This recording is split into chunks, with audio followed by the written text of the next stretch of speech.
What we will do now, we'll tell you that we've got further action from tonight's matches before the end of the programme as well, hopefully. We have managed, though, to get action from Algiers, the England B international with Algeria, which welcomed Brian Robson back to international duty, but also produced a headline of the wrong kind: Neil Webb sent off.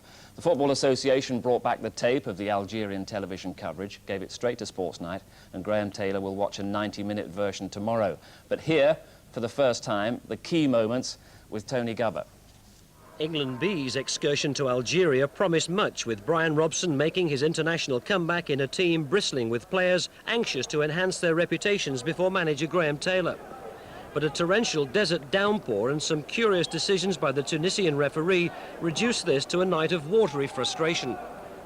Not even a 13-minute floodlight failure, though, could hide the fact that Crystal Palace's Ian Wright was one player who carried the greatest threat of England scoring the goal they deserved. That right shot after 16 minutes, bringing the first of several fine saves by Osmani.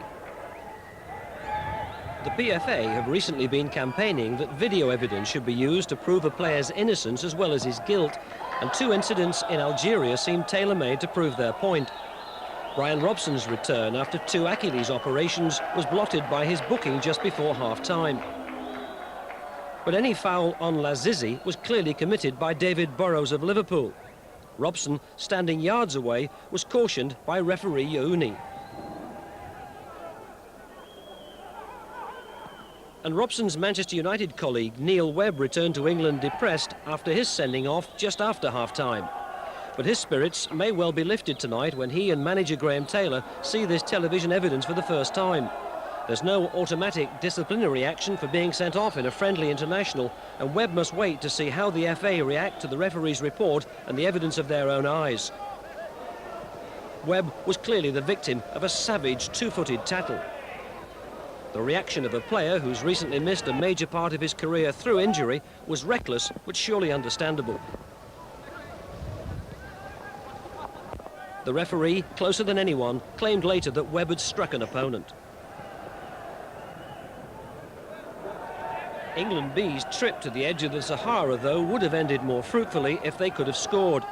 This David Burrows shot was just tipped away by Osmani.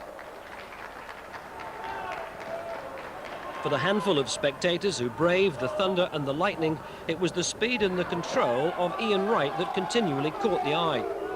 A cross here from the left was fractionally too high for the head of Alan Smith. And Wright was again denied a goal himself when Osmani made a double save right at the end of the match. First from this free kick struck by Burrows, and then from Wright's follow-up. For England's new management team, it was a night to remain philosophical.